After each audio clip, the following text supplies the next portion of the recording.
Hey, so I'm kind of whispering because my husband's still asleep. He worked late last night at the comedy club where I performed. And I was on stage talking about doing a joke about Jewish people in California and how sensitive Californians are about the word Jew. And I identify myself in the act as being Jewish. And a woman raised her hand and said, "That's a California thing. On the East Coast, we don't mind."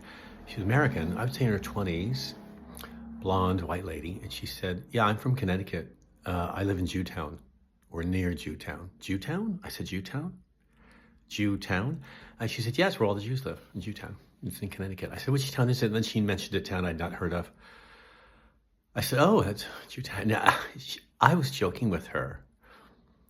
And, not taking anything personally because I'm on stage, but the audience, I'm assuming mostly British, all British people other than the few Americans that were there, or so they identified themselves as, were in abject horror, went completely quiet. I could hear the blanching of pale skin as people reacted to her saying Jewtown.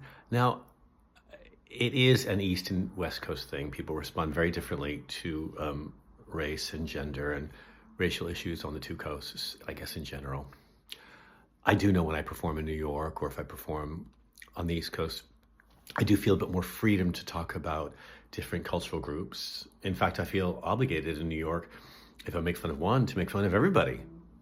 Because people are insulted if you mention, this group and that group, but you don't mention them. They're like, "We were here, why didn't you talk about us and our accent and how silly we are?"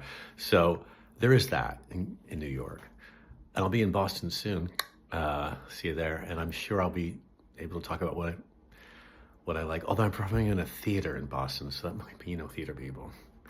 They do love to buy you a glass of red wine and tell you how great you are afterwards, if you agree with them. But anyway, this woman in London did say Jewtown. She kept saying it too.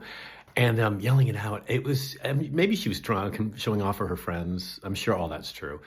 But she was fine. And I didn't feel she was threatening in any way. But the British audience just, you could hear a rusty pin hit the floor. It was, and not just because I was on stage, because that does happen with me sometimes. I'm aware of that. But it was funny. And afterwards I saw her leaving. I said, "Jewtown, huh?" And she said, "Oh, have a great show."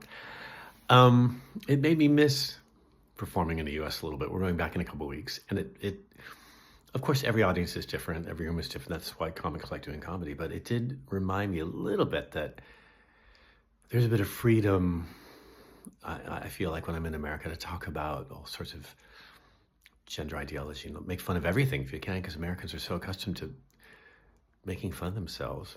If you're sarcastic with an audience there, they interpret that as mean, because you're not saying what you actually think. They can't read you.